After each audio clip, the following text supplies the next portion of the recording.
Middle east में तीसरे विश्व युद्ध के काउंटडाउन पर फिलहाल ब्रेक लग गया है। पिछले 3 दिनों से बारूद बरसा रहे अमेरिका और ईरान अचानक सैन्य हमले रोकने पर सहमत हो गए हैं। विवाद शुरू होने के बाद ईरान ने भी अमेरिका को जबरदस्त मजा चखाया है। इस वक्त की सबसे बड़ी खबर जिसने पूरी दुनिया की सांसें रोक दी है, मिडिल ईस्ट में तीसरे विश्व युद्ध का जो काउंटडाउन शुरू हुआ था उस पर फिलहाल एक बड़ा ब्रेक लग गया है। जी हां, अमेरिका और ईरान के बीच पिछले 3 दिनों से जारी भीषण लहूलुहान जंग रुक गई है और दोनों देश सैन्य हमले रोकने पर सहमत हो गए हैं, लेकिन खेल अभी खत्म नहीं हुआ है।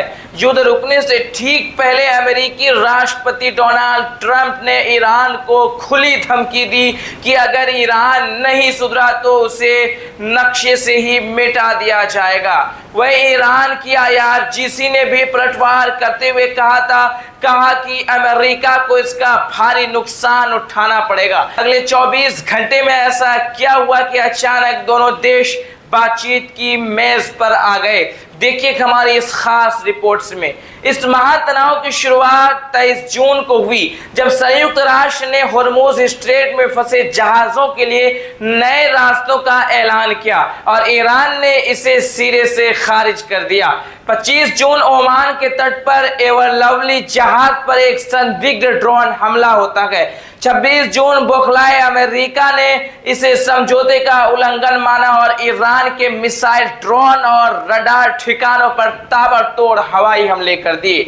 27 और 28 जून ईरान ने पलटवार करते हुए कुवैत और बहरीन में मौजूद अमेरिकी सैन्य ठिकानों को निशाना बनाया। जवाब में अमेरिका ने दूसरे दिन भी लगातार ईरान के किस्म द्वीप, सिरिक और बंदरे लंगेह में 10 सैन्य ठिकानों को बमबारी से दहला दिया। इस पूरी जंग का सबसे बड़ा केंद्र बिंदु है होर्मुज स्ट्रेट, यानी वो समुद्री रास्ता जहां से दुनिया का 1/3 तेल गुजरात 1/3 तेल गुजरता है। ईरान के विदेश मंत्री अब्बास अरागची ने साफ चेतावनी दी है कि अगले 30 दिनों तक होर्मुज स्ट्रेट पूरी तरह से ईरान के कंट्रोल में रहेगा।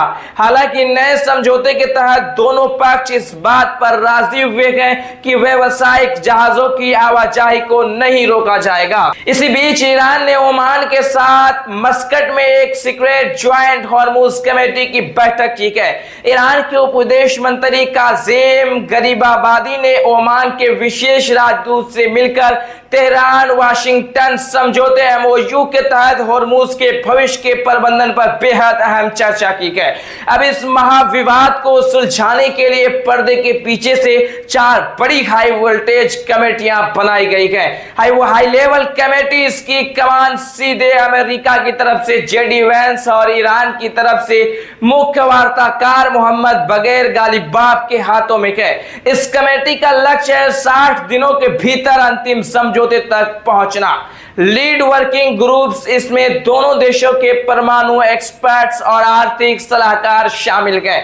Monitoring and dispute resolution group, जो यह देखेगा कि दोनों पक्ष शर्तों का पालन कर रहे हैं या नहीं।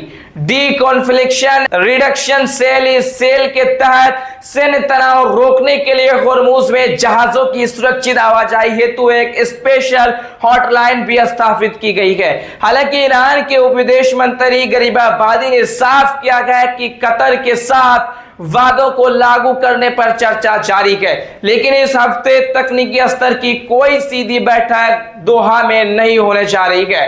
बैठक तभी होगी जब जरूरी शर्तें पूरी होंगी। तो फिलहाल बारूद के ढेर पर बैठी दुनिया ने राहत की सांस ली है। मिसाइलें थम गई हैं, लेकिन ट्रंप की धमकी और ईरान के 30 दिन के अल्टीमेटम ने सस्पेंस बरकरार रखा है। क्या JD वैंस और ईरानी वार्ताकार इस 60 दिन के भीतर दुनिया को अस्थायी शांति दे पाएंगे? इस महायुद्ध की हर बारीक अपडेट के लिए बने रहिए हमारे साथ। फिलहाल जय हिंद, जय